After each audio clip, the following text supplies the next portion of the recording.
Well, here we go for season 3. Golly gosh, you wouldn't believe we could make it to season 3, but thanks to all you guys out there, we have. And today we're going to have a look at Goldilocks and her 3 bears.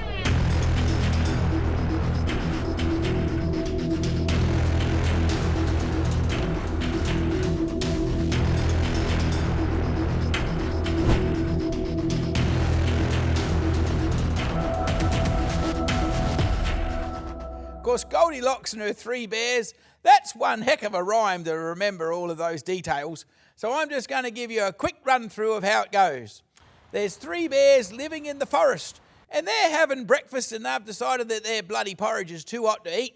So they go for a bit of a walk in the forest. Some hot chick called Goldilocks skips up the steps and says, "Woo, here's some bowls of porridge to have a look at." So she goes around the table, one's too hot, one's too cold, one's just right, makes a pig of herself on the little bowl, whoop, gets in the chair, smashes the little chair because the big chair's too hard, the medium chair's too soft, and so it goes. She eventually decides that she's up for a nap, so she wanders upstairs and she tries the big bed, the little bed, no, hang on, it's the big bed, the medium bed, and then falls into the little bed and goes, "Oh, this is just right," and off she goes to sleep. And of course, by this stage, the 3 bears come home and they go, "What the hell's happened to our porridge, our chair, our bed? Holy shit!" And Goldilocks wakes up, pisses off out the back door, and what does she do? She runs home to her gran. And you know, any of you young people out there that have gone home to tell your mum and dad a fanciful story, you know what they said? You're full of crap. There is no way that there's 3 bears living in a forest eating porridge and you're talking about sleeping in their beds. What are bears doing with beds in the first place? Anyway, so poor little Goldilocks, she went upstairs all dishevelled, had seen 3 bears living in a forest and no one believed her, so I'm not sure that she's ever going to tell the story ever again. I'm with Goldilocks, but anyway, none of that really happened because Mr. Sotheby, who actually wrote the story about Goldilocks, had nothing to do with a little kid running through the forest at all. Have you ever pondered the thought as to why nursery rhymes and, well, in nursery rhymes, animals get to talk, and in fairy tales, mate, magic gets to happen. If you happen to want to have a look at fairy tales going forward, perhaps down here in the comments bar somewhere you can say, we wouldn't mind the True Rhyme show to deviate and have a fairy True Rhymes. I don't know, is there a fairy trueness? Who knows? But if you would like to hear something about fairy tales, which is another genre but similar, hit us up. You never know, we might do a whole season on fairy tales. Anyway, I'm getting off the track. Why do you suppose that animals are allowed to talk in nursery rhymes? It's because they're telling you a story that you can't actually tell yourself. I mean, just imagine, instead of the 3 bears, you had 3 dirty old men living in a cottage in the woods, and a nice young lady came to visit. I mean, I'm thinking we'd all just go, "Hang on a minute, back up. What are men doing in the forest in the first place? And what's the little girl doing skipping through the woods, visiting the old men?" I mean, you know, like the imagination just...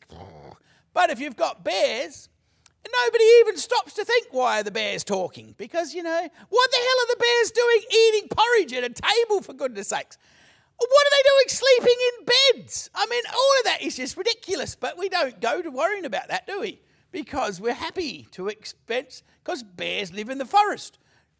I'm pretty sure I haven't seen a bear living in a house, but who am I to argue? Perhaps we should ask Goldilocks, because, you know, maybe her gran didn't really believe her, but perhaps we could.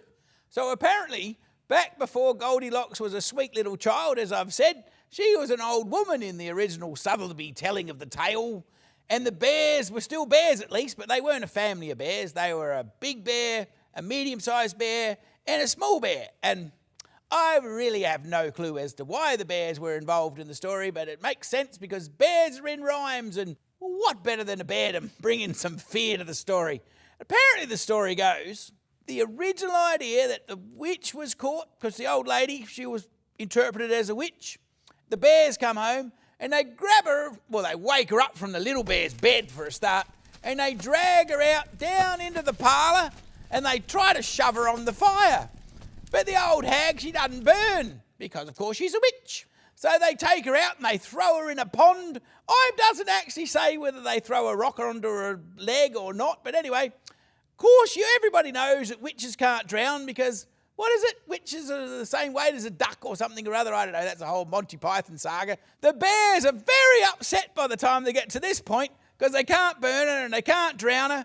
So the little bear comes up with a great idea and he says to the big bear, throw her ass on the church's steeple, that'll fix her up. Of course, church's steeple, straight through the old witch's heart, job done. Porridge is safe for the rest of their lives. You may not believe me, but I do like a bit of history.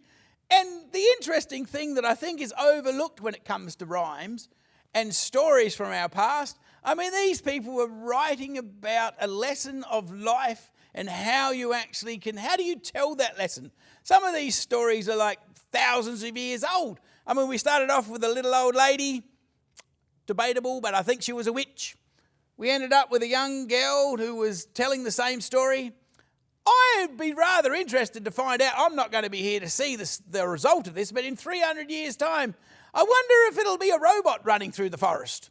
Hell, that'll be a bit hard for the bears to eat porridge.